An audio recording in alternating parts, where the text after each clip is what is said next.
Y90 Silver here again.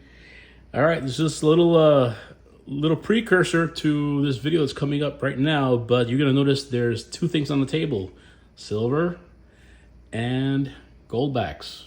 We're gonna get into gold backs at the end of this video, and I'll show you what I'm gonna do with this. All right, stay tuned. It's been another great opportunistic day for silver buying, for purchasing. Today is July 26th, Friday, July 26th, 2024. And I wanted to touch base with you guys today because I've gotten a couple of inquiries on a personal level. And it's a question that I found on the internet that is I guess it really hasn't been addressed.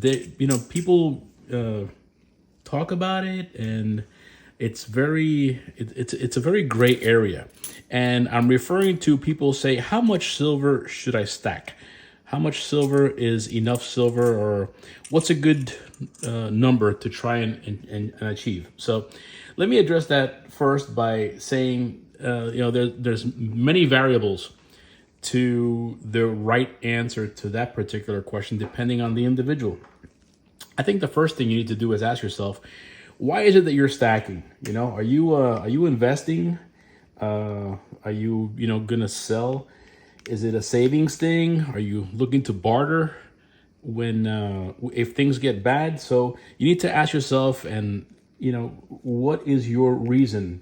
If the prices go higher, are you gonna sell it?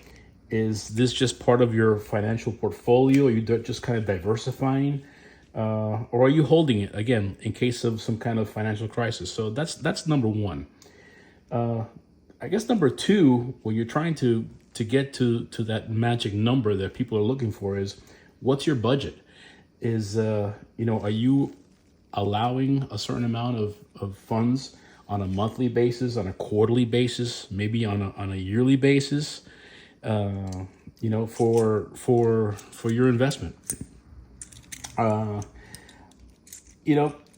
Is it a percentage of your income? Is it a certain dollar figure per month, or whatever that you're looking to do? So you need to ask yourself that. And everybody has a different budget. Everybody has, different expenses, different lifestyles. And, these are things that they're obviously you need to take into consideration when you're considering how much silver you should stack. And the next thing I think is an important issue is, are you buying online, or are you buying from a local shop? And the biggest difference is that if you're buying online, obviously you want to buy, but you need to buy certain quantities so that there's free shipping. Like some bullion dealers have a $149 minimum per month or per shipment for free delivery, $199 for free delivery. So that may become a factor for some people, because you may want to buy on the dip, but some people can only afford to buy, once a month, once every 2 months, depending on what their financial situation is. So consider that. Are you buying online, or are you buying from a local shop? If you're buying from a local shop and you're just getting started from a coin dealer, then that's kind of easy. I mean, you can, go to your favorite coin shop, start building a rapport, stop in there once a week, and say, hey, you know what? I just want to pick up a quarter. I want to pick up a 1964 or earlier quarter for $5, $6, whatever, and start that way. And there's no minimums then. You don't have to worry about shipping costs or anything like that. So you can negotiate. And some dealers make more money when they sell, and some dealers make more money when they buy. So you need to kind of do your homework, do your research, and figure out what price point you feel comfortable buying at, and going from there. The next thing to look at is look at how much you make per year, for example, and base it off of that. Do you, if things were to happen, if you're saving or you're stacking for a financial emergency, how much of a backup do you need? Because between if there's some kind of a financial issue, let's say, for example, there's talk about it on, going to a CBDC, a central bank digital currency. Not everybody's going to want to jump on that bandwagon. I know I don't, and I don't want everybody to know if it's electronic or digital. Every single purchase that I make and every dollar that I spend. Nobody wants to be tracked. I don't. That's just my opinion. But look at your yearly budget. Look at how much you make per year. So do you want to keep as a buffer? Do you want to keep a 3-month supply for emergencies? Do you want to keep a 6-month or a year's worth of expenses? It's going to take some time. I think if this if the financial system or the currency system changes, it's going to take some time before it gets adopted and accepted, and it may happen overnight. So find out how much you want to keep in reserve. That's very important. The third thing is, if there is a financial reset, you're going to want to keep cash on hand as well. I mean, if things happen, and look at what happened a few weeks back when that update crash, banks were closed, airports were shut down, flights were canceled. So if something like that were to happen on a greater note, you're gonna want to keep some cash on hand because not everybody's gonna jump onto I'm gonna barter with silver, and use the cash first. That's my opinion. Is use the cash first because at some point, if the cash becomes worthless, then people are going to have no choice but to barter with silver and gold.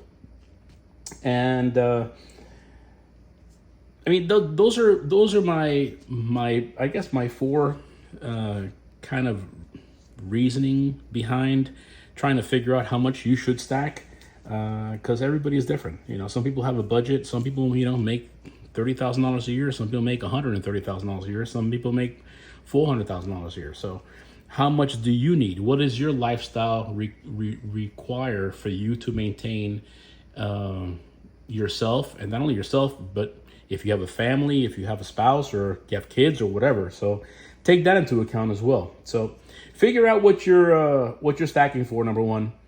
Find out what your budget is, and then look at how much of a reserve you want to keep. And then after that, just shoot towards that goal.